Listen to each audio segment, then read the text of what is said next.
taste of coal dust is the first thing I know. It coats the back of my tongue, a mineral dryness that settles overnight even with the windows latched tight. It is the taste of Paris in the 1890s, a city that breathes smoke and exhales soot. I open my eyes. The gray light of dawn is struggling against the heavy velvet curtains, leaking through the gaps in a pale, sickly stripe that illuminates the dust motes dancing in the cold air. The room is freezing. My breath plumes before me, a momentary ghost that vanishes as quickly as it forms. I am buried under 3 layers. The first is the sheet, heavy linen that has absorbed the dampness of the room and clings to my legs with a clammy persistence. The second is a wool blanket, coarse and scratchy, smelling faintly of the lavender sachets my wife tucks into the cedar chest. The third is an old greatcoat I threw over the foot of the bed last night when the temperature began to drop.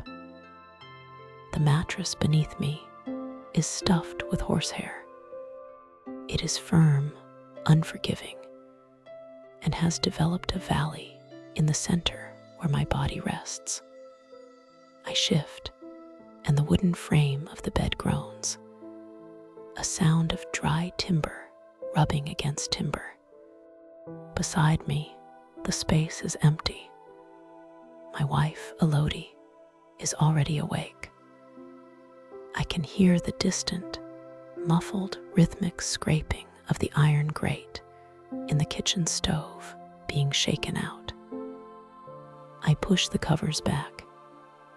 The cold air strikes my skin like a physical blow. I sit up, my feet finding the floorboards. The wood is unvarnished oak, worn smooth by decades of footsteps, and it saps the heat from my soles instantly. I reach for my spectacles on the nightstand, the wire frames cold to the touch, and hook them behind my ears. The room sharpens. The washstand in the corner is a silhouette of white porcelain against the dark floral wallpaper. I stand and walk to the basin. The water in the pitcher has been sitting all night. When I pour it into the bowl, the liquid is perfectly clear and numbingly cold. I do not have the luxury of hot water this early. The stove is not yet hot enough to boil a kettle. I cup my hands and splash the freezing water onto my face. It shocks the sleep out of me, tightening my pores and stinging my eyes. I reach for the soap, a square block of tallow-based soap that smells of nothing but fat and lye. It lathers poorly in the hard water, creating a thin, milky film rather than a rich foam. I scrub my neck, my ears, and the coarse stubble on my chin. Shaving is a ritual of patience. I strop my straight razor on the leather strip hanging from the side of the washstand. The sound is a rhythmic, sliding friction, leather against steel. I mix a small amount of shaving powder in a mug, working the badger hair brush until a stiff lather rises. Applying it to my face, the bristles feel stiff, exfoliating the skin. The razor is carbon steel, kept terrifyingly sharp. I pull the skin of my cheek taut and draw the blade down. The metal scrapes audibly against the grain of my beard. One slip means blood, and in my line of work, open cuts sting when exposed to high-proof alcohol vapors. I rinse the blade, wipe my face with a rough linen towel that feels like canvas, and inspect my reflection in the small, clouded mirror. The face staring back is pale, the skin around the eyes shadowed, the uniform of every Parisian worker. Dressing is an architectural process. I start with my union suit, a one-piece undergarment of knitted cotton that covers me from ankles to wrists. It has lost its elasticity at the cuffs, hanging slightly loose. Over this, I pull on my socks. They are gray wool, darned at the heels with a slightly different shade of thread where a Lodi has repaired them. Next come the trousers. They are made of thick, dark moleskin, a heavy cotton fabric that mimics the texture of suede, but wears like iron. They are high-waisted, reaching almost to my ribs. I fasten the buttons at the fly. They are bone buttons, cold and hard. I pull on my shirt. It is white cotton, stiff with starch, but I do not attach the collar yet. The collar is a separate piece, made of celluloid that can be wiped clean, saving on laundry costs. I struggle briefly with the brass collar stud at the back of the neck, forcing it through the stiff buttonhole. Once the shirt is secured, I button my suspenders to the waistband of my trousers.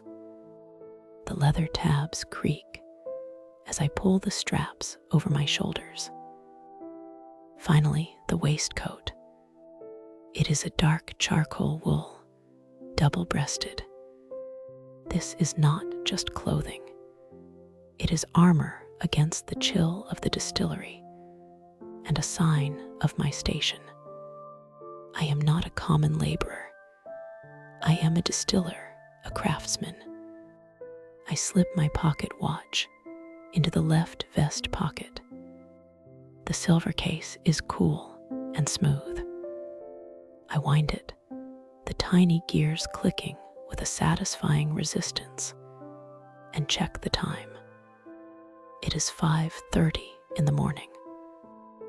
I leave the bedroom and walk down the short, narrow hallway to the kitchen. The smell of the house changes here. The stale, sleeping breath smell of the bedroom is replaced by the sharp, sulfurous tang of a match recently struck, and the underlying aroma of coal smoke. The kitchen is small, dominated by the black cast iron stove. A Lodi has the fire going. The iron door of the firebox radiates a dull, rising heat. On the table, breakfast is waiting. It is simple, caloric, and necessary.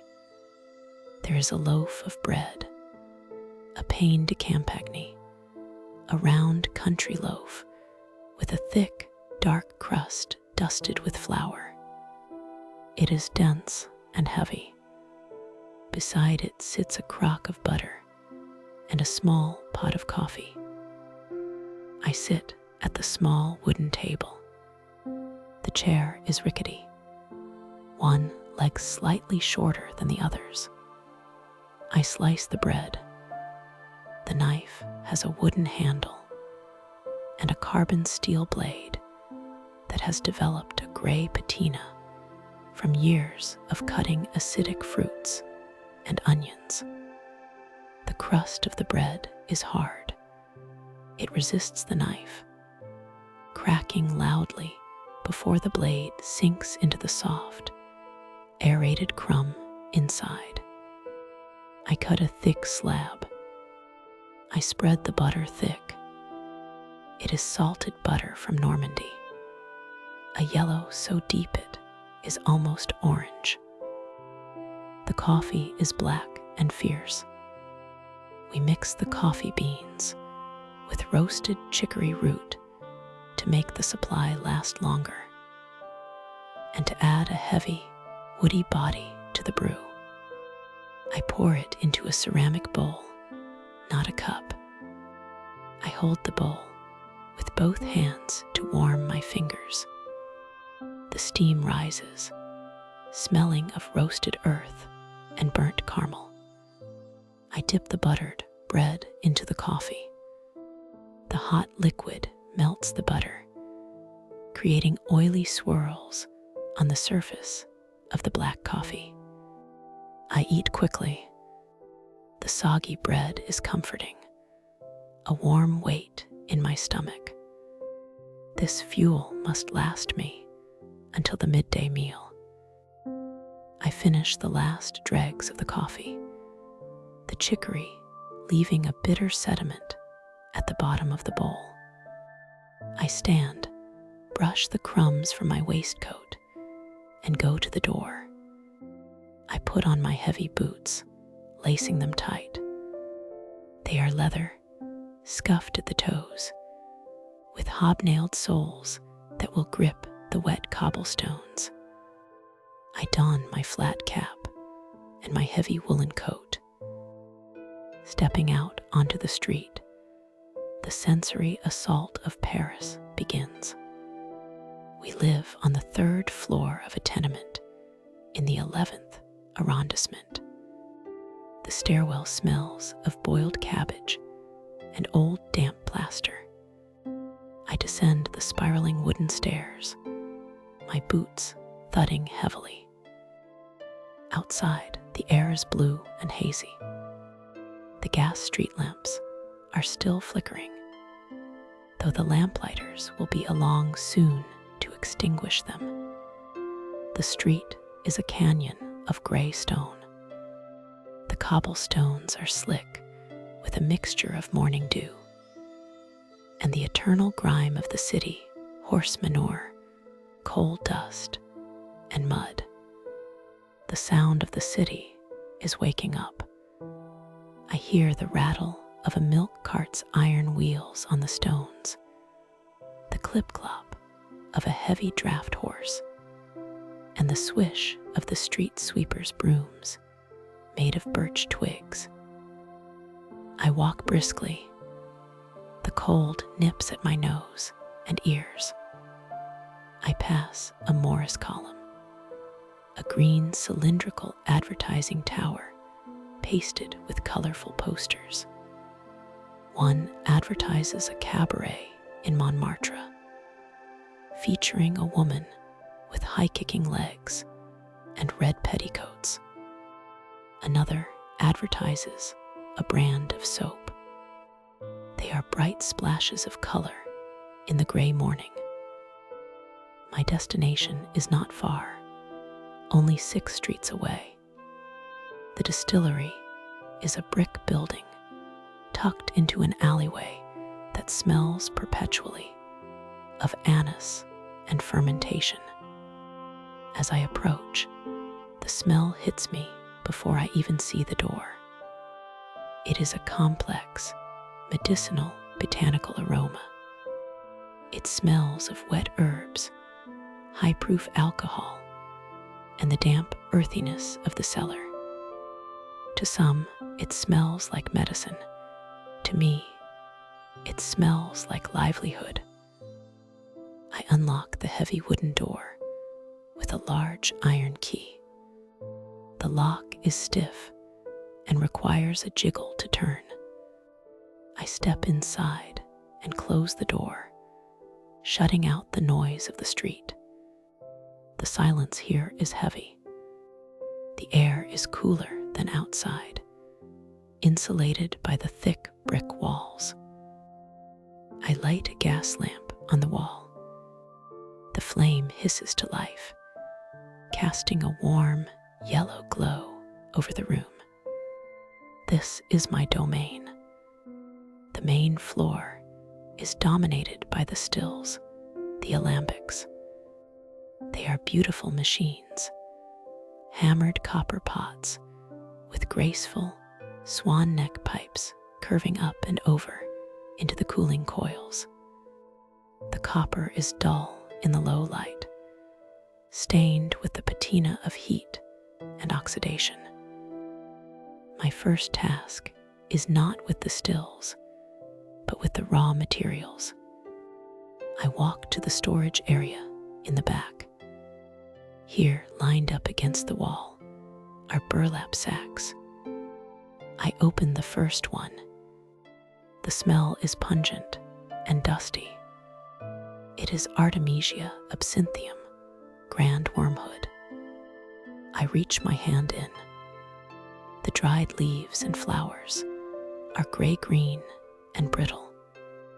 I rub a pinch between my fingers. It releases a scent that is intensely bitter, dry, and herbaceous. This is the soul of the spirit. I move to the next sack. Green anise.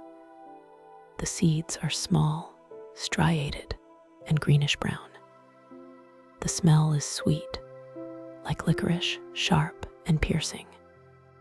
It balances the bitterness of the wormwood.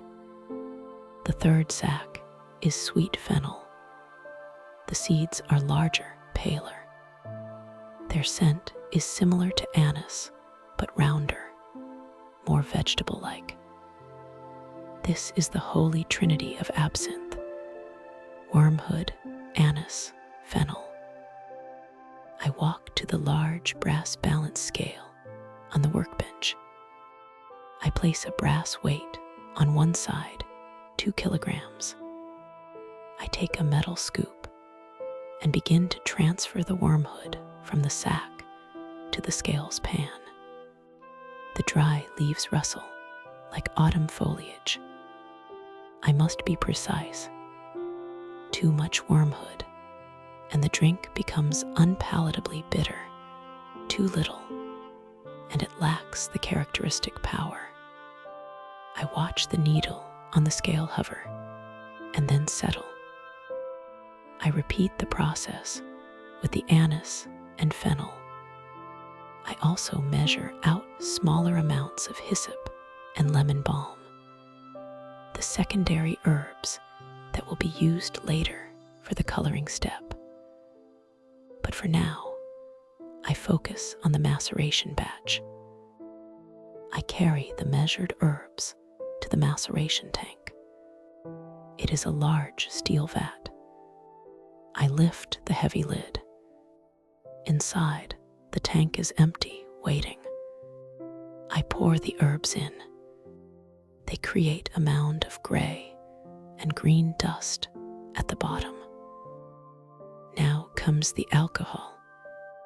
We use a neutral spirit derived from beets. It is 85% alcohol by volume, strong enough to strip paint, strong enough to burn the lining of your nose if you inhale too deeply. It is stored in a large wooden tun with a brass spigot. I place a copper bucket under the spigot and turn the handle. The clear liquid rushes out, foaming slightly. The smell is overwhelming, clean, sharp, and chemical. It fills the room, cutting through the herbal scents. I fill the bucket and carry it to the maceration tank, pouring it over the dry herbs. I have to make 10 trips with the bucket to get the required volume. With each pour, the liquid hits the herbs, darkening them instantly. The dry leaves absorb the spirit, beginning the process of surrendering their essential oils. The clear liquid begins to turn a murky, brownish green.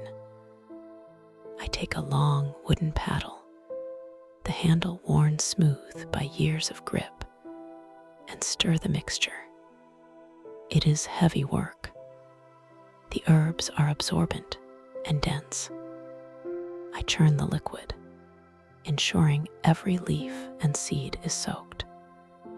The fumes rise up, making my eyes water.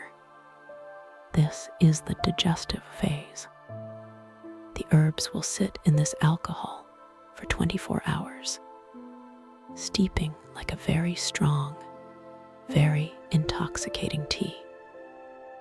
But I cannot wait 24 hours for work to begin. I have yesterday's macerate ready for distillation.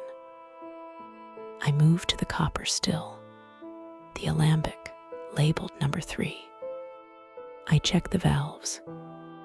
I check the water bath, the bain-marie that surrounds the pot. We do not heat the absinthe directly over the fire. The herbs would burn and ruin the flavor. We use a steam jacket or a water bath to heat it gently. I open the valve to the steam pipe connected to the boiler in the basement. The pipes bang and shudder as the heat rises. I can hear the water in the jacket beginning to hiss. I go to a different tank, one where a mixture has been steeping since yesterday morning. It is a dark, sludge-like swamp of alcohol and plant matter. Using a pump, I transfer this liquid into the copper pot of the still. It sloshes in, smelling intensely of wet vegetation and licorice. I seal the top of the still. The heavy copper cap fits snugly. I tighten the screw clamps, using a wrench to ensure there are no leaks. If vapor escapes, it is not only a waste of product, it is a fire hazard. Now I wait for the heat. I walk around the still, touching the copper belly. It is cold, but warming rapidly. I can feel the vibration of the boiling water in the jacket. While the still heats, I prepare the receiving vessel. It is a glass carboy placed at the end of the cooling coil. The coil runs through a tank of cold water. The alcohol vapor will rise up the swan neck, travel down into the coil, cool, condense, and drip into the carboy as clear, potent spirit. I pull a high stool over to the monitoring station. I take a logbook from the shelf. It is bound in black leather, the spine cracked. I dip a steel-nibbed pen into an inkwell and record the date, the time, the batch number, and the specific weights of the herbs I used. My handwriting is cramped and utilitarian. 10 minutes pass. The copper of the still is now too hot to touch. I hear the first sounds of distillation, a gurgling within the pipes. I watch the spout at the end of the cooling coil. A single drop appears. It hangs for a second, clear as a diamond, then falls into the glass carboy. Then another, then a steady trickle. I slide a small tasting glass under the stream, catching a few milliliters of the liquid. I lift it to my nose. This is the heads, the first part of the run. It smells sharp, solvent-like, and aggressive. It contains volatile compounds that are harsh and undesirable. I dump it into a waste bucket. We discard the heads. I wait, watching the flow increase. I take another sample. I smell it. The sharpness is fading, replaced by a blossoming bouquet of anise and fennel. The wormwood is there, a bass note beneath the high treble of the anise. I taste a tiny drop on the tip of my finger. It is hot, numbing, but the flavor is clean. This is the heart, the good spirit. I let the stream flow into the main carboy. The room is now warm, heated by the radiating energy of the still and the steam pipes. The air is thick with the smell of cooking herbs, a scent that clings to my clothes, my hair, and my skin.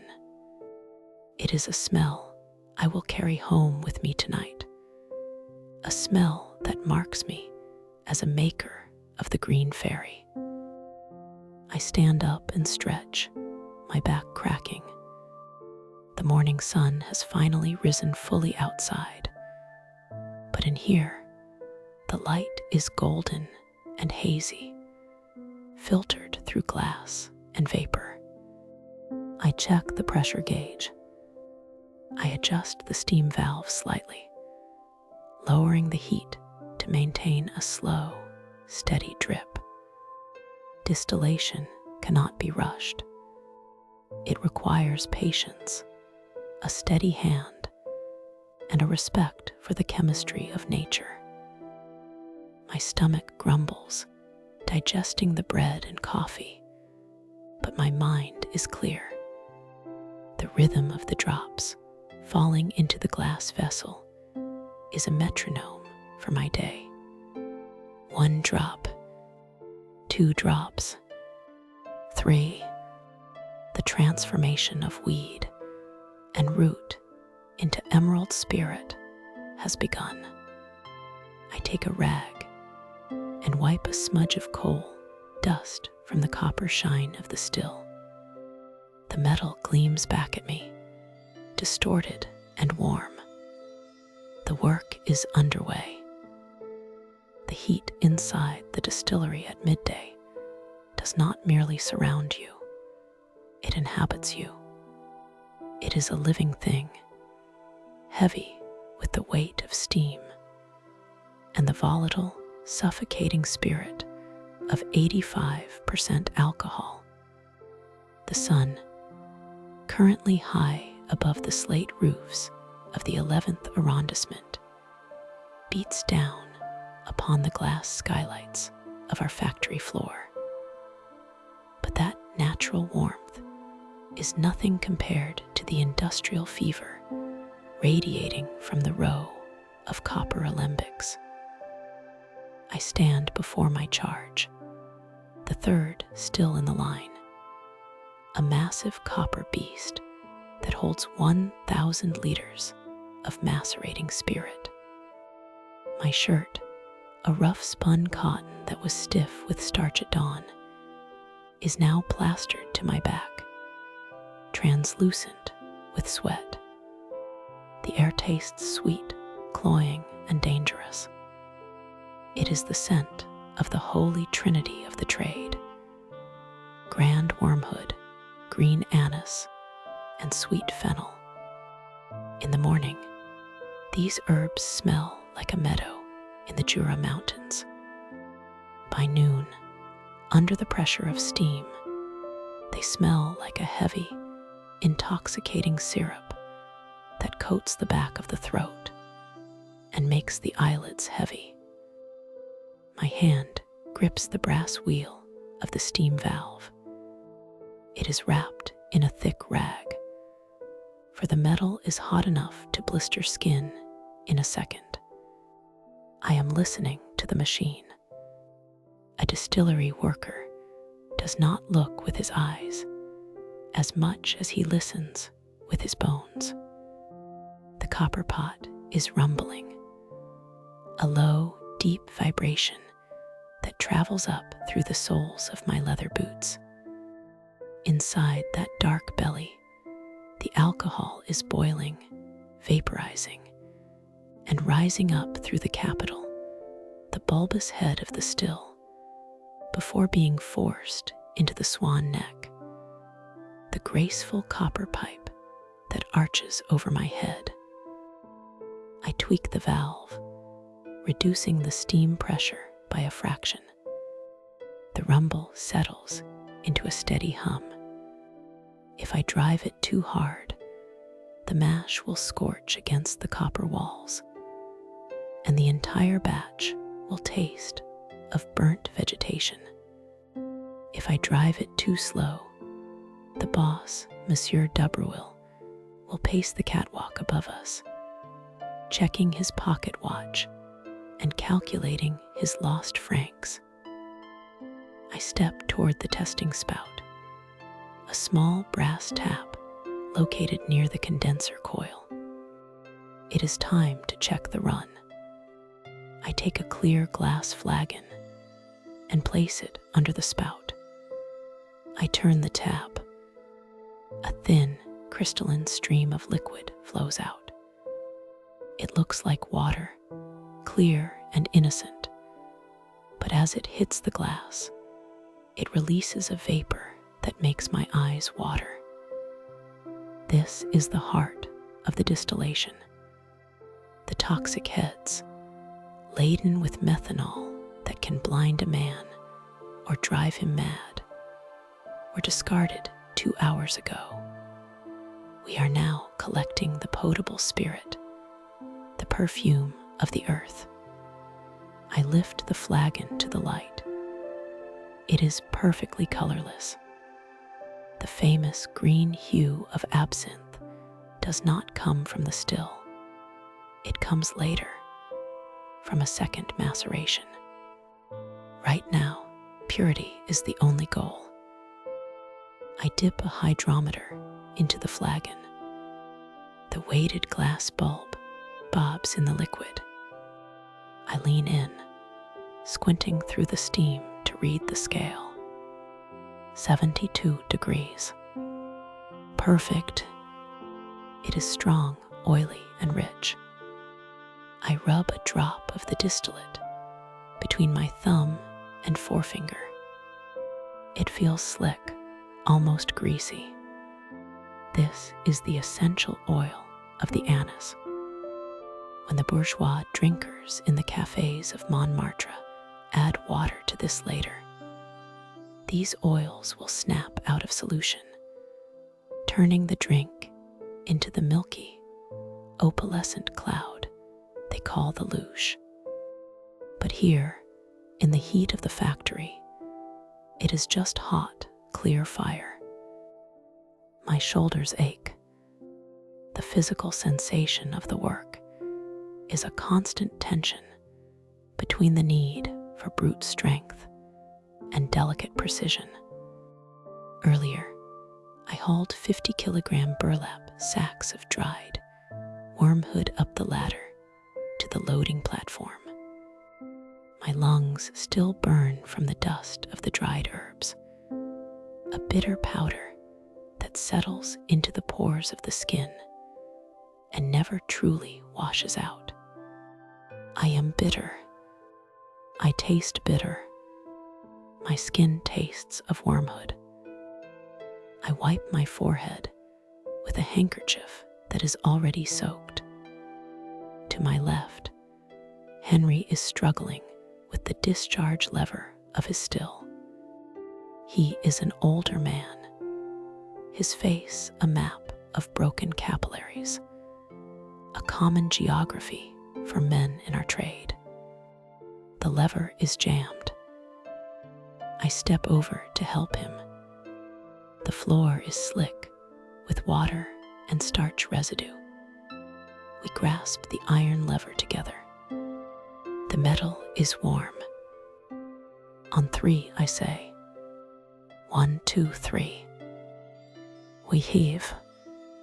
The lever gives way with a metallic groan, and the sluice gate opens, dumping the spent, boiled sog of herbs, the vinaises, into the drainage trough below. A cloud of wet, vegetal steam billows up, smelling of cooked fennel and wet dog. It is a nauseating smell, the smell of death after the spirit has been extracted. Henry nods his thanks, too winded to speak. We are all preserving our breath. The factory whistle blows. It is a shrill, mechanical scream that cuts through the humidity. Midday. The machines do not stop, but we can slow the feed. The apprentices will watch the gauges while the masters eat. I wipe my hands on my apron, leaving streaks of black grease and green dust. The hunger hits me suddenly, a sharp cramp in the stomach that overrides the nausea of the alcohol fumes. We exit the distillery floor, stepping out into the courtyard. The transition is violent. The air inside was tropical, stable, and silent save for the hiss of steam. The air outside, in the cobbled courtyard of the 11th arrondissement, is chaotic. The sky is a pale, industrial gray, bleached by the smoke of 1,000 chimneys. The noise of Paris rushes in. The clatter of iron-rimmed wagon wheels on cobblestones, the shouting of street hawkers, the distant, rhythmic thud of a steam hammer from the metalworks down the street. I walk to the wash basin, a stone trough filled with cold water from a hand pump. I scrub my face and arms with a block of harsh yellow soap. The water turns gray as it rinses away the soot and the wormwood dust. The cold shock on my heated skin feels like a blessing. I retrieve my lunch pail from the shaded shelf near the woodshed. I join Henry and two of the bottlers, Jacques and Pierre, sitting on a stack of empty oak barrels in the corner of the yard. This is our furniture. We are men who make a luxury product, yet we eat on the refuse of the trade. I open my pail. The meal is simple, the fuel of the Parisian laborer. I have a half loaf of pain de campagne, the crust thick and dark, dusted with flour. Beside it lies a wedge of Cantal cheese, sweating slightly in the heat, and a small glass jar containing a roulette of pork, sealed with a layer of white fat. I draw my folding knife from my pocket. It is a laguiole, the handle made of horn, the blade thin and sharp. I wipe the blade on my trousers before slicing into the bread. The crust crunches, resisting the steel before giving way to the soft, sour crumb inside. I spread the pork, roulette thick, on the bread. The grease will give me energy for the afternoon lift. We eat in a rhythm, the silence broken only by the chewing and the uncorking of wine bottles. We drink Pinard, the cheap, dark red wine that stains the teeth purple. It is thin and acidic, but it cuts the dust in the throat. I mix mine with a little water from the pump. Pure wine at midday makes the hand unsteady, and an unsteady hand at the steam valve can cause an explosion. Jacques the bottler is the first to speak. He wipes a crumb from his mustache. He is young, full of the fire of the trade unions. Did you hear about the glassworks in Saint-Denis? He asks. They walked out this morning. 300 men. They want an extra 10 centimes an hour. Henry grunts, slicing a piece of cheese with surgical precision. They will get the erratic cavalry, not 10 centimes. The Republic protects the owners, not the hands. I chew my bread slowly. The pork is salty and rich, coating my tongue. I look at my hands. The fingernails are stained green. No matter how much I scrub, the chlorophyll of the petite wormwood, the herb used for coloration, stays. It marks us. When I pay for tobacco at the shop on Sunday, the clerk knows what I do. I am a green hand. I swallow and take a draught of the watered wine. It is not about the money, I say, my voice raspy. It is the hours. 12 hours in that steam. My eyes burn until I cannot see the gas lamps on the walk home. Pierre nods. He is unwrapping a hard-boiled egg, tapping the shell against the wood of the barrel. It is the sulfur and the thujone. They say the vapors make you see things if you breathe them too long. We all laugh, but it is a dry, humorless sound. We have all felt the dizziness. We have all had moments where the copper pipes seemed to twist like snakes in the periphery of our vision. We tell ourselves it is just the heat. A heavy wagon rumbles into the courtyard, pulled by 2 massive Percheron horses. The driver pulls on the reins, and the horses snort, shaking their manes. The wagon is piled high with crates of glass bottles, green glass from the factories in the north. The sound of the glass clinking together is musical, like a wind chime made of ice.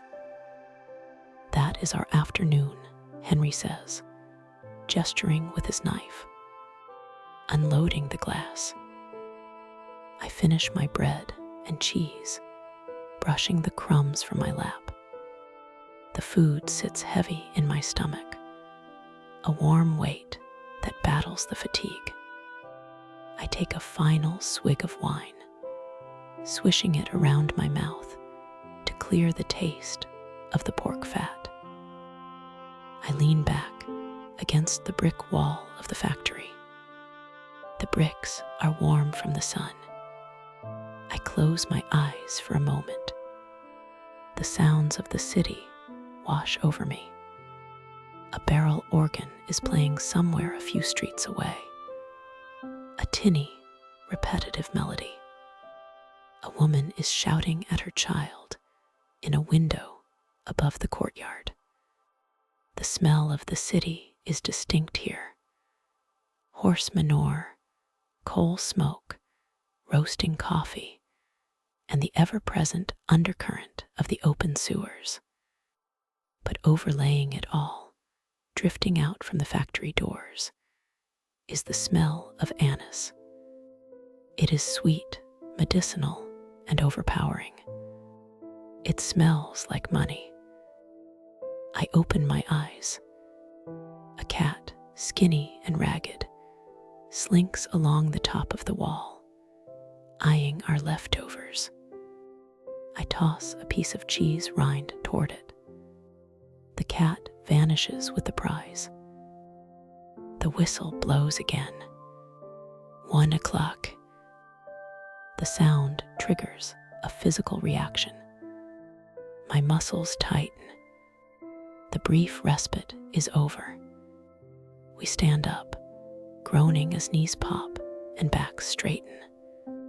We fold our knives, close our pails, and move back toward the dark maw of the distillery doors. Stepping back inside, is like walking into an oven. The heat hits me instantly, drying the sweat that had cooled on my skin during lunch. The noise of the alembics is louder now, or perhaps my ears had just adjusted to the quiet of the yard. The afternoon task changes. The distillation run on my still is nearing its end. The spirit flowing from the tap is no longer the high-proof heart. It is beginning to smell wet and cardboard-like. These are the tales, the weak alcohol that must be collected and redistilled later. I turn the valves, diverting the flow into a different tank. Now comes the most delicate part of the day, the coloration. I move to the maceration tanks at the rear of the hall. These are smaller copper vessels, heated by a water bath to ensure the temperature never exceeds 60 degrees. If it gets too hot, the chlorophyll will cook, and the absinthe will turn a murky brown instead of a brilliant emerald. I lift the lid of the coloration tank. The fumes are intense. Inside, high-proof spirit is steeping with hyssop and melissa lemon balm. I pick up a large wooden paddle, the handle polished smooth by years of grip. I lower it into the tank. The liquid is a deep, dark forest green. It looks almost black in the dim light. I begin to stir. The resistance of the liquid is heavy. I must keep the herbs moving so they do not settle and scorch on the heating coils. My arms burn. The motion is repetitive. Push, pull, swirl. Push, pull, swirl. As I stir, I watch the thermometer. 55 degrees. Good. Monsieur Dubruil walks past. He is wearing a clean frock coat and a silk tie. He stops and peers into the tank. Careful with the heat, he says, his voice cutting through the din. The last batch was olive. The Americans want emerald. I nod without looking up. Yes, monsieur. He walks on. He does not know the feel of the paddle. He does not know that the liquid changes texture when it is ready. It becomes silky. I continue to stir. The sweat runs into my eyes, stinging them. I blink it away. My world narrows down to the copper rim of the tank and the swirling green vortex inside. The smell of the lemon balm rises, cutting through the heavy anise. It is a fresh, citrusy scent, a reminder of the gardens I never see. I check the time on the wall clock. It is 2 in the afternoon. 4 hours left. I leave the coloration tank to the apprentice, Jean, and move to the filtration station. We must filter the colored spirit before it is barreled. This is wet, messy work. I arrange the wool felt filters inside the copper funnels. I begin to pour the green spirit from a bucket. The liquid splashes, and a few drops land on my forearm. It burns cold, the alcohol evaporating instantly, leaving a sticky green residue. I wipe it on my apron. My hands are now completely stained. I pause to lift a heavy carboy of water. the muscles in my lower back seize tight, a sharp, hot line of pain. I exhale a sharp breath through my teeth. I set the carboy down and stretch, twisting my torso. The pain is a familiar companion. It is the price of the trade. I look down the line of stills. The steam creates a haze, blurring the far end of the room. Through the mist, I see the silhouettes of the other men, moving in the same rhythm, bowing to the copper idols. We are the alchemists of the working class. We take the weeds of the field, the wormwood, the hyssop, the fennel, and through heat and sweat, we turn them into the dream of Paris. I pick up the bucket again. The liquid sloshes, a green wave. I pour. The filter drinks it in. The air hums with the energy of the boilers. Outside, the city moves on, oblivious to the heat and the labor that fuels its vices. But in here, time is measured in drops, in degrees of temperature, and in the aching of muscles. I am thirsty, not for the wine, and certainly not for the absinthe. I crave cold, clean water, but that must wait. The vat is not empty. The fire is still burning.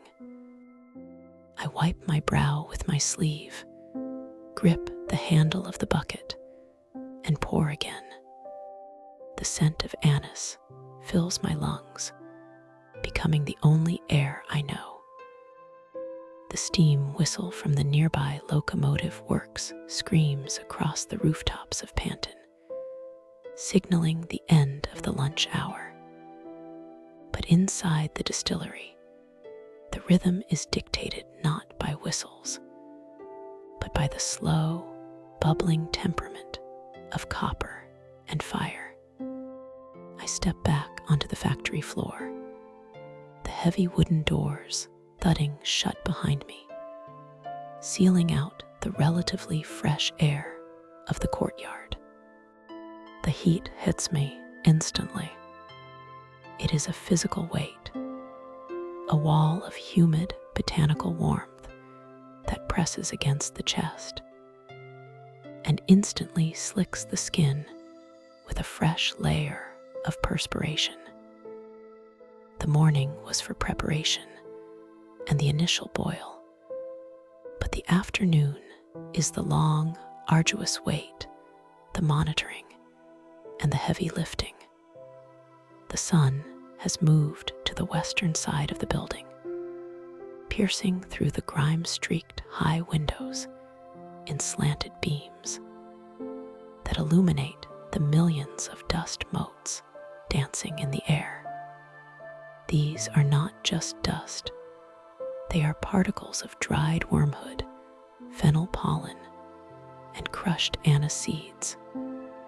The very air here is an ingredient. I walk to the row of alembics, the great copper pot stills that stand like pot-bellied soldiers in a line. My boots, heavy leather fortified with hobnails, click dully against the wet stone floor. The humidity is rising. As the distillation reaches its peak, the connections between the swan neck and the cooling coil hiss softly. I run a rag over my face, wiping away the sweat that stings my eyes. My hands are already stained a faint yellow-green, the indelible mark of the trade. The task at hand is the most delicate operation of the day, the coloration. To the layman, absinthe is simply green liquor. To me, the green is a living thing, a volatile capture of chlorophyll that can turn brown and dead if the temperature spikes by even 2 degrees.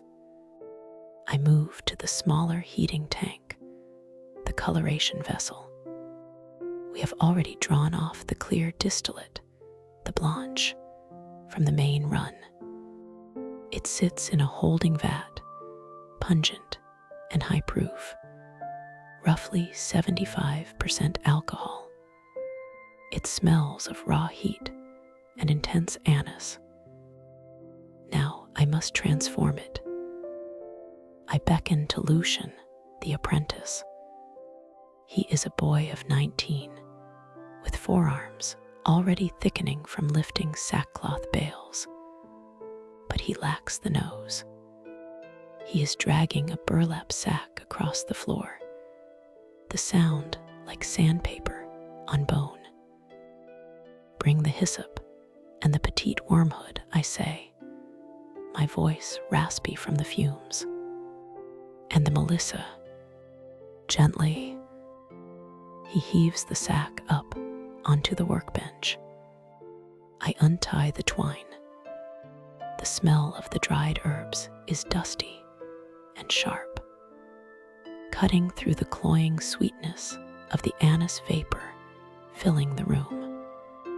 This is the Roman wormwood, Artemisia pontica, different from the grand wormwood we macerated this morning. This one brings the color, not the bitterness. I take a handful of the dried hyssop. It is brittle.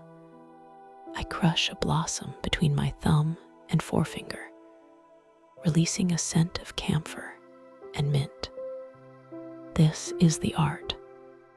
If I add too much, the spirit becomes medicinal, like a throat lozenge. If I add too little, the color is pale, anemic, and the customer will think we have watered it down.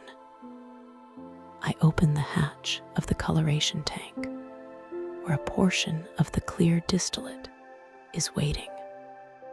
The heat rising from the open hatch is enough to make me recoil. It is 130 degrees in that tank. I nod to Lucian, and we begin to feed the herbs into the hot alcohol. The dried leaves hit the liquid and swirl, instantly darkening as they hydrate. Close it, I order. We crank the heavy iron wheel to seal the hatch. Now we wait. This is the drag. The afternoon stretches out, measured not in minutes, but in the slow extraction of pigment. I move back to the main stills. The third still is nearing the end of its run. This requires focus. I cannot rely on a clock. I must rely on the hydrometer and my own palate. I turn the brass tap at the bottom of the condenser, letting a thin stream of liquid splash into a glass testing jar. I float the glass alcoholometer into the liquid. It bobs, settling deep. 55 degrees. We are hitting the tails. The tails are the end of the distillation run, where the alcohol content drops and the heavier, oily fusel oils begin to come over. These oils smell like wet cardboard and dirty socks. If they get into the final barrel, the entire batch is ruined. This is the hardest part of the afternoon shift, fighting the fatigue to maintain vigilance. My legs ache from standing on the stone. The arches of my feet feel flattened. My lower back has a dull, throbbing pulse that synchronizes with the rhythmic chug-chug-chug of the steam pipes. I dip my finger into the stream coming from the tap and touch it to my tongue. It is still sweet, still clean, but there is a shadow of coarseness at the back of the throat. Not yet, I mutter to myself. I watch the stream. It is mesmerizing. The clear liquid twists like a glass rope. The heat in the room seems to intensify as the afternoon sun beats against the brickwork outside. The ventilation is poor. The air is thick with ethanol. It makes the head swim. There is a specific kind of exhaustion that comes from inhaling alcohol vapor for 8 hours. It is not drunkenness. It is a heavy, lethargic numbness. Your movements slow down. Your thoughts feel like they are wading through treacle. I look down the line. Henry, the other distiller, is leaning against a pillar, his eyes closed for a second. He jolts awake as a wrench slips from his hand and clatters to the floor. We exchange a look. No words are needed. We are both waiting for the whistle. I check the hydrometer again. 50 degrees. The smell is changing. The bright anise is fading, replaced by a dull vegetable odor. Cut it, I shout to Lucian. The boy scrambles to the diverter valve. He struggles with the wheel. It is hot and stiff with old grease, but he manages to turn it. The stream is diverted away from the main collection tank and into the faints receiver to be recycled for the next batch. We have saved the heart. Now comes the physical labor. The heat source must be killed for the coloration tank. The maceration is done. The liquid inside is no longer clear. It is a deep, dark emerald, almost black in its concentration. We must filter it. Lucian and I position. The wool filters over the mixing vat. The pump engages with a mechanical cough, a rhythmic thump-thump that vibrates through the soles of my boots. A thick green stream erupts from the pipe, splashing into the vat where it mixes with the clear distillate we set aside earlier. This is the moment of alchemy. The dark, concentrated herbal extract hits the clear spirit, and the color blooms. It swirls and expands, turning the entire volume into the luminous, jewel-toned peridot green that Paris craves. The smell changes again, becoming complex, floral, and grassy. It smells like a meadow after rain, preserved in fire. I take a sampling glass and dip it into the vat. I hold it up to the light of the window. The sun is lower now, more orange, and it shines through the liquid. It is perfect, clear, bright, with no sediment. I swirl it. The legs, the oily residue clinging to the glass, are thick, but the satisfaction is fleeting. The body reminds me that I have been standing for 7 hours. I wipe my hands on my apron, the coarse fabric scratching my skin. My knuckles are raw from the lye we used to scrub the equipment. 3:30 in the afternoon. The lull. The stills are cooling. The pumps are silent. Now comes the cleaning. This is the part of the job that breaks the spirit. The romance of the green fairy evaporates when you are on your knees, scrubbing caramelized sugar and burnt botanical matter from the bottom of a copper pot. I grab a stiff-bristled brush and a bucket of hot water mixed with caustic soda. The fumes from the soda mix with the alcohol vapor, creating a stinging haze. I climb the small ladder to the hatch of the first still, which has been empty and cooling for an hour. It is still warm to the touch. I lean inside. The smell is pungent, boiled vegetation. It smells like rotting spinach. I scrub. My shoulder burns with the repetitive motion. Scrub, rinse, scrub.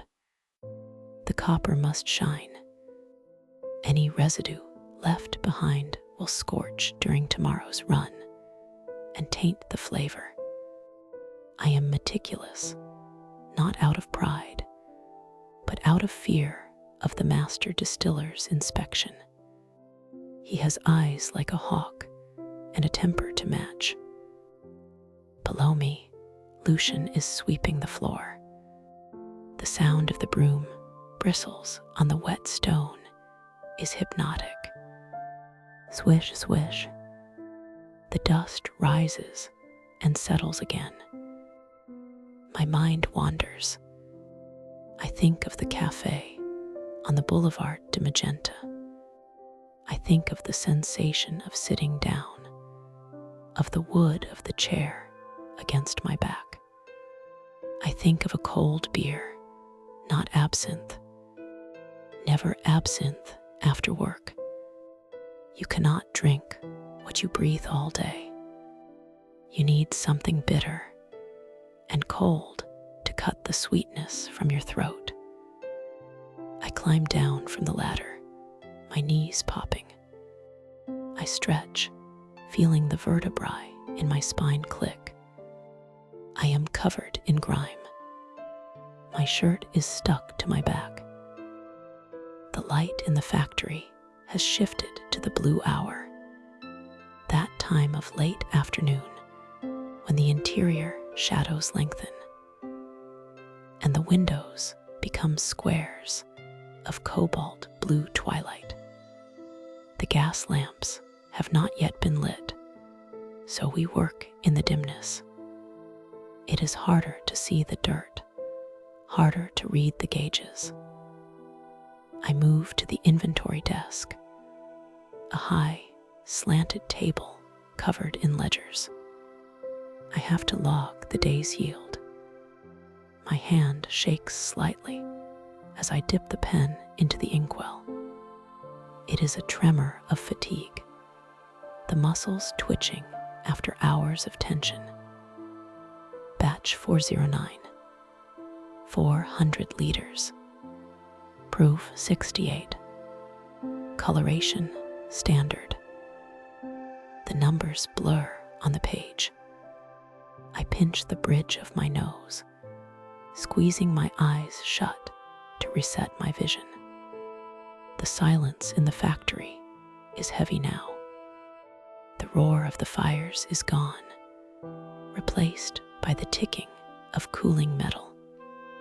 The copper contracts as it cools, making sharp pinging sounds that echo in the rafters.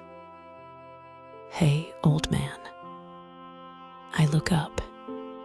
It is Henry. He is wiping his neck with a towel. He looks as tired as I feel. His face is gray in the dim light, his mustache drooping. Lucian dropped a crate of bottles in the packing room, he says. I sigh. It is a long, ragged exhale. Of course he did. Is there glass everywhere? I ask. Everywhere. And it smells like anise extract, the concentrated stuff. I put down the pen. This is the final insult of the shift, the unexpected disaster when you are closest to the door. I walk with Henry to the packing room. The smell hits us before we enter, a wall of scent so strong it tastes bitter. Lucian is standing there, broom in hand, looking terrified. A puddle of dark green oil is spreading across the floor, glittering with shards of glass. I do not shout.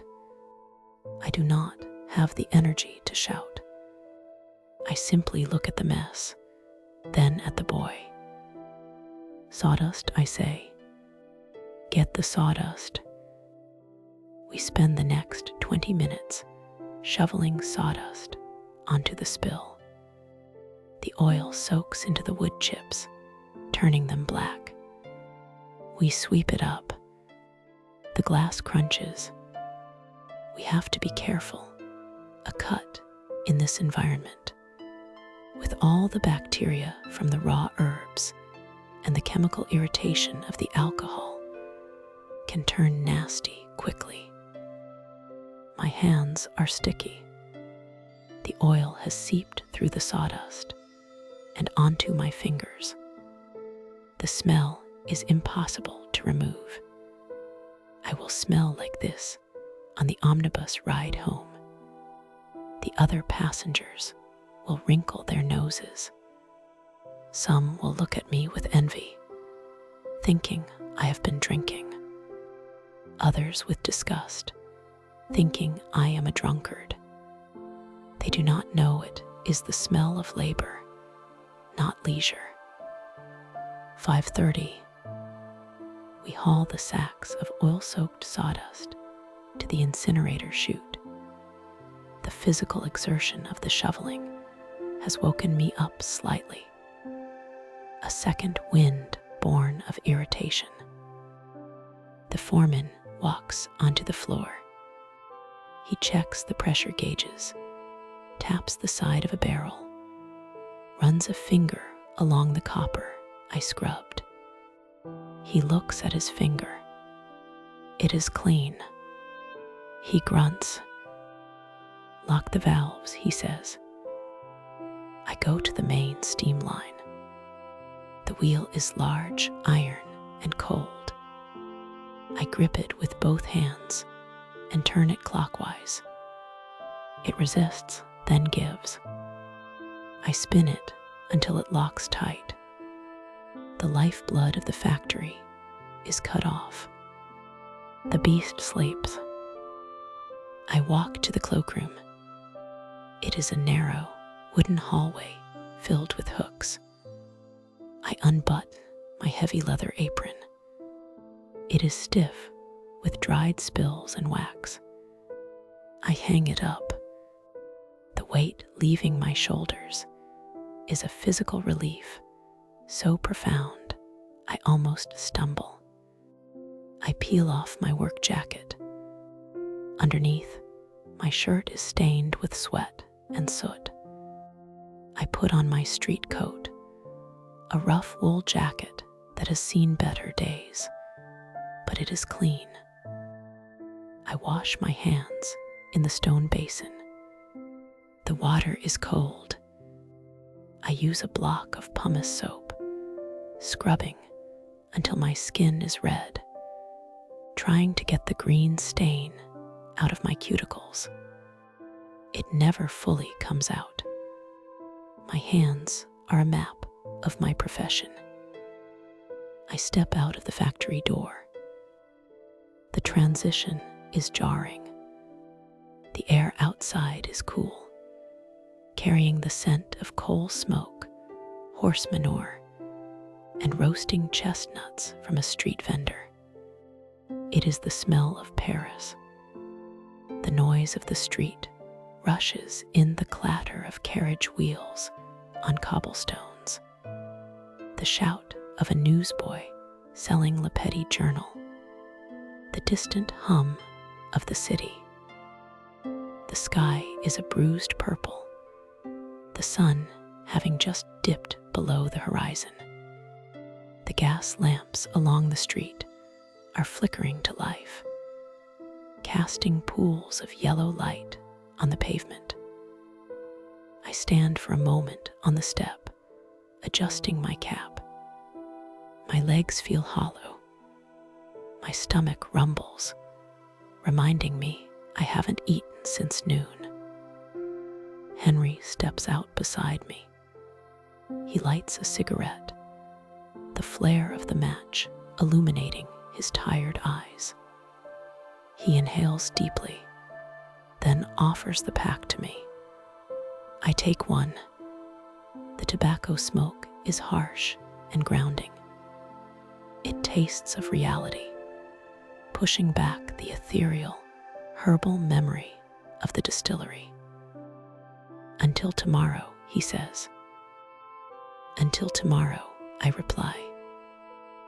I begin the walk to the omnibus stop. I pass a cafe with large glass windows. Inside, the tables are filling up. Men in top hats and women with feathers in their hair are sitting at the marble tables. On almost every table, there are glasses, spoons resting on rims, sugar cubes, fountains dripping water. I see a waiter carrying a tray with a bottle of the very brand I bottled 3 days ago. He pours a measure into a glass. The customer watches, entranced, as the water hits the spirit and the cloud, the louche forms. They smile. They are buying the dream. They are buying the mystique, the poetry, the madness. I stop and watch them for a second through the glass. My back aches. My hands smell of fennel. I know exactly what temperature that liquid was distilled at. I know the boy who swept the floor where the wormwood was stored. I know the chemical reason the water turns it milky. There is no magic in the glass for me, only the memory of the heat, the copper, and the long, slow drag of the afternoon. I turn away from the window and head towards the station. The omnibus is coming. I can hear the horses' hooves. I just want to sit down. I just want to close my eyes. I just want to go home. The copper neck of the alembic is cool to the touch now. For 12 hours, this metal beast has radiated a heat that warps the air and slicks the skin with sweat. But as the fires die down in the furnace beneath, the copper returns to a sullen, dull temperature. I run a rag over the rivets, wiping away a smear of botanical oil that has seeped from the flange. The distillation is finished for the day. The clear, potent spirit has been collected. The coloring stage with the hyssop and melissa is settling in the vats, and the heavy, earthy scent of wet wormwood hangs in the factory like a physical weight. My shoulders ache with a dull, throbbing rhythm that matches the fading pulse of the machinery. I wipe my hands on my apron, looking down at my fingers. The stains are permanent. No amount of lye soap removes the greenish-yellow tint of the grand wormwood, or the darker, resinous, sticky patches of the anise. My hands look like they belong to a painter who works only in the colors of envy and decay. I move to the logbook on the standing desk near the door. The nib of my pen scratches against the paper as I record the final yield. 85 liters of high-proof spirit, ready for the coloring maceration. The ink takes a moment to dry in the humid air of the distillery. I blow on it, my breath disturbing the dust motes dancing in the last shaft of sunlight, cutting through the high, grime-streaked windows. The silence of the factory is heavy. During the day, the roar of the steam pipes and the bubbling of the boilers creates a wall of sound that isolates a man in his own head. Now, in the quiet, I hear the cooling metal ticking. It creates a sound like settling bones. I check the valves one last time. The pressure gauges have all returned to zero. The safety releases are open. The firebox is banked. The coals covered in ash to sleep until morning. I untie my leather apron, hanging it on a peg by the door. It is stiff with dried botanical splatter. I shrug into my wool jacket, which feels tight across the shoulders. It smells of the street, coal smoke, and damp wool, a stark contrast to the sharp, medicinal perfume of the factory. I take my cap from the hook and pull it low. Stepping out of the heavy wooden doors, the evening air hits me like a wet towel. It is October in Paris, and the dampness rises from the Seine, clinging to the cobblestones and turning the air into a gray mist. I lock the iron bar across the factory doors, the heavy key turning with a grinding resistance that vibrates up my arm. The street outside, the distillery is paved with rough, uneven stones that punish tired feet. This is the industrial fringe, away from the grand boulevards of barren Haussmann. Here, the buildings are brick and soot-stained plaster, looming over narrow alleys where the gutters run dark with the runoff of tanneries and dye works. I begin the walk toward the center of the city, toward the path that leads home. The shift has ended, but the city is just waking up for its second life. As I walk, the rhythm of my boots on the stones becomes a hypnotic cadence. 1, 2, 1, 2. My legs feel heavy, the muscles in my calves tight from standing on the concrete floor all day. I pass a gas lamp just as the illumor arrives with his long pole.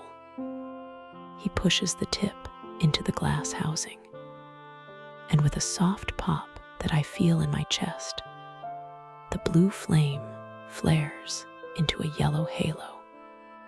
The light reflects off the damp pavement, creating pools of gold amidst the gray.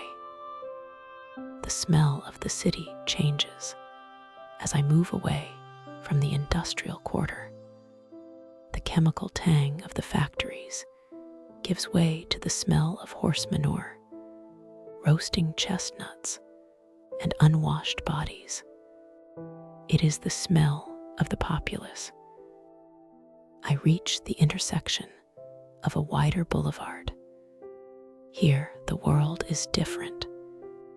The electric trams are beginning to replace the horse-drawn omnibuses, their metal wheels screeching against the rails with a piercing cry that cuts through the low murmur of the crowd. I wait for a carriage to pass, the horses blowing steam from their nostrils, their hooves clattering loudly. The carriage is lacquered black, gleaming under the gaslights, carrying someone with soft hands and clean cuffs to a dinner I can only imagine. I walk past the cafés. It is the green hour, Unanswered. This is the time of day I work for, yet I am rarely part of it. Through the large plate glass windows, I see them. The poets, the laborers, the bourgeoisie, all sitting at the small, round marble tables. I stop for a moment, feigning an adjustment to my boot, just to watch. I see a waiter in a pristine white apron approaching a table. He carries a carafe of water and a bottle of the very spirit I spent my day coaxing from the copper. I watch him pour the dose into the heavy glass. He places the perforated spoon across the rim, and upon the spoon, a sugar cube.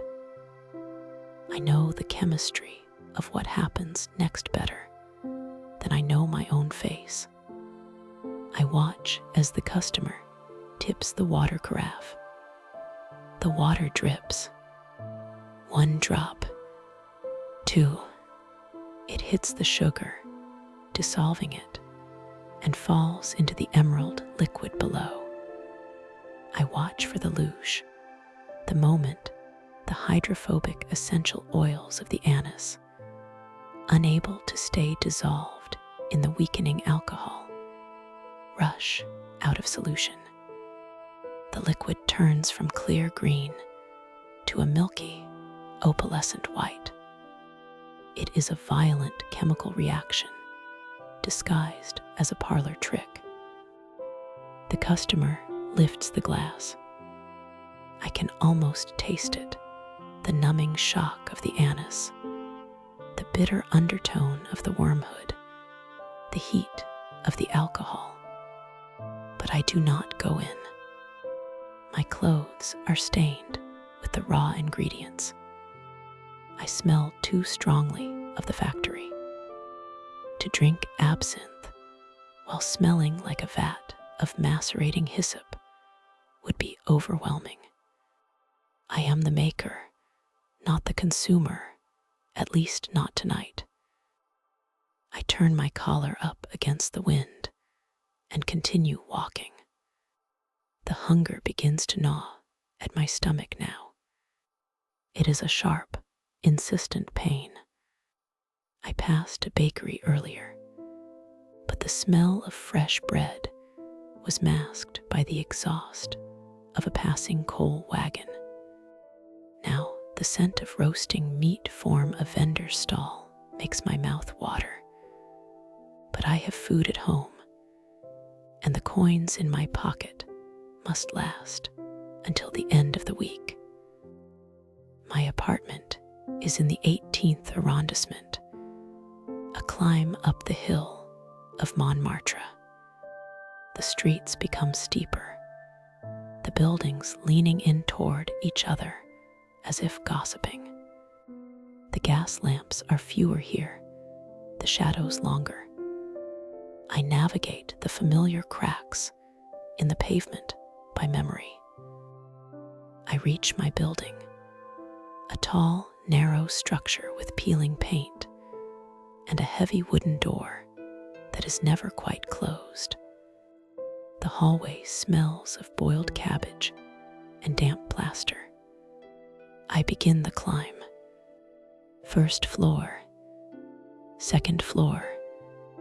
The staircase is narrow, the wooden steps worn into shallow valleys in the center by decades of footsteps. My hand glides over the polished wood of the banister, feeling the grain. On the 3rd floor, I hear the sound of an argument through a thin door. A man shouting, a woman pleading, then the crash of something ceramic shattering. I do not pause. These are the sounds of the building, as constant as the wind. I reach the 5th floor, my breath coming shorter now. I take the iron key from my pocket. It is cold and heavy. I slide it into the lock, jiggling it slightly to catch the tumblers. A trick I learned 3 years ago and perform without thinking. The door swings open. The room is dark and cold.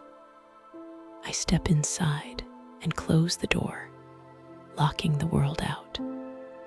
The silence here is different from the factory. It is a hollow, personal silence. I strike a match against the wall, the sulfur flaring briefly before I touch it to the wick of the oil lamp on the table. The flame catches, growing tall and steady, casting a warm, orange circle of light that pushes back the shadows in the corners. The apartment is small, a single room that serves as kitchen, parlor, and bedroom. A cast iron stove sits in one corner, a small table in the center, and my bed pushed against the far wall. The air inside is stale, holding the chill of the unheated day. I move to the stove.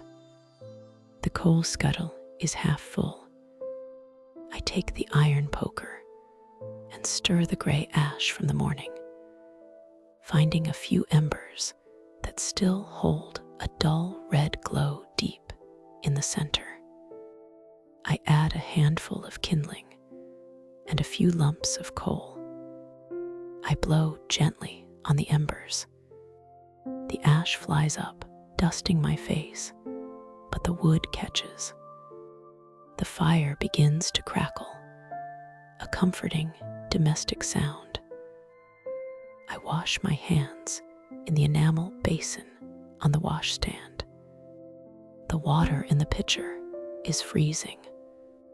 I pour it over my hands, scrubbing with a harsh block of soap.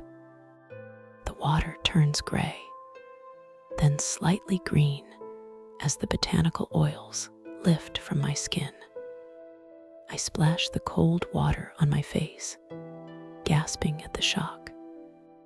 It washes away the fatigue of the commute, leaving me awake but weary.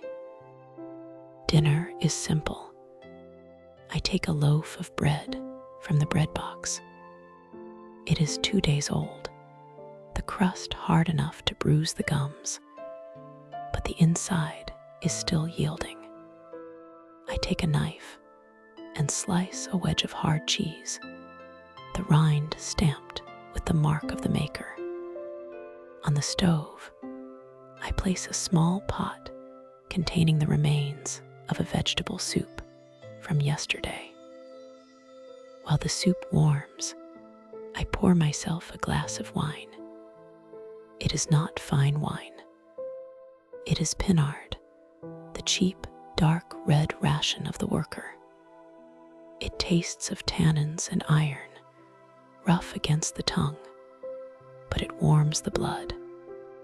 I sit at the small table, the chair creaking under my weight. I eat slowly. I dip the hard bread into the hot soup, watching the broth soak into the crumb, softening it. The soup tastes of onions, carrots, and the salt of a ham bone. It is not refined, but it is sustenance. I chew methodically, staring at the flame of the lamp. My mind replays the day. The temperature of the second, still, was running high around noon. I will need to check the gasket on the steam inlet tomorrow. If it fails, the pressure could rupture the copper. The thought creates a knot of anxiety in my chest, but I wash it down with the wine. After the meal, I wipe the bowl with the last of the bread and eat it. I do not leave a crumb. There is a stack of newspapers on the floor. I pick up a copy of Le Petit Journal that I found on a bench yesterday. The news is already old, but it is new to me. I unfold the large, broadsheet pages. The paper is coarse, the ink prone to smudging. I read about the debates in the Chamber of Deputies, the arguments over tariffs and colonial expansions. It feels distant, a play performed by actors on a stage I will never see. I turn to the fates, divers, the local crimes and accidents. A tram derailment in the Latin Quarter, a double murder in a back alley near Les Halles. These stories feel real. They are the texture of the city I live in. I read the descriptions of the scenes, the gaslight illuminating the cobblestones, and I nod. I know that light. I know those stones. My eyes begin to burn. The light from the lamp is insufficient for long reading, and the fatigue is returning, heavier now. I fold the paper and place it back on the stack. I take my pipe from the mantelpiece. It is a briar pipe, the bowl blackened by years of use. I pack it with tobacco, a dark shag cut that smells of molasses and dried figs. I light it with a spill from the stove. The smoke curls around my head, a blue-gray wreath. I sit back in the chair, stretching my legs toward the stove. This is the only true leisure of the day. The 30 minutes between the meal and the bed. I listen to the building settling for the night. Above me, footsteps pace back and forth. A child cries and is hushed. Outside, the wind rattles the window pane in its loose frame. I look at my hands again, resting on the fabric of my trousers. The green stain is visible, even in the dim light. I am branded by my trade. I wonder if the people drinking the absinthe tonight, laughing in the electric light of the boulevards, ever think of the hands that made it. Likely not. To them, it is magic in a bottle. To me, it is boiling points, specific gravities, and the relentless hauling of sacks of dry herbs. The pipe goes out. I knock the ash into the stove. The fire is dying down, the heat receding. It is time. I stand up and move to the bed. I strip off my clothes layer by layer. The wool jacket, the vest, the shirt stiff with sweat. The air in the room attacks my bare skin, raising goose flesh. I hurry to put on my nightshirt, a long flannel garment that has been warming near the stove. I wind the clock on the mantelpiece. The mechanical grinding of the spring is the signal that the day is officially over. I check the time. 9:30. I must be up at 5. 7.5 hours. It is enough, but barely. I blow out the lamp. The room plunges into darkness, save for the faint red glow from the grate of the stove. The smell of the extinguished wick, acrid smoke, hangs in the air for a moment before dissipating. I climb into bed. The mattress is stuffed with wool, lumpy and compressed in the center. The sheets are cold, feeling damp against my legs. I pull the heavy wool blankets up to my chin, curling my body into a tight ball to conserve heat. I shiver, my teeth chattering once, twice, before the warmth of my own body begins to create a microclimate beneath the covers. I lie on my back, staring up at the invisible ceiling. I close my eyes. The sensory input of the day begins to fade, replaced by the phantoms of the mind. I smell the anise again, sharp and cloying. I see the green liquid swirling in the glass. I feel the heat of the furnace on my face. My body relaxes, sinking into the mattress. The ache in my shoulders dulls to a background hum. The sounds of the city outside are muffled now, distant and rhythmic. The clip-clop of a late carriage, the whistle of a train from the Gare du Nord, a lonely, mournful sound that travels for miles in the night air. My breathing slows. The thoughts of gaskets and temperatures dissolve. The distinction between the distiller and the man fades. There is only the darkness, the warmth of the blanket, and the heavy, irresistible pull of sleep. The darkness swirls, not green like the liquor, but black and velvet soft. I drift. The floorboards creak one last time, but I do not hear them. I am gone. The day is done.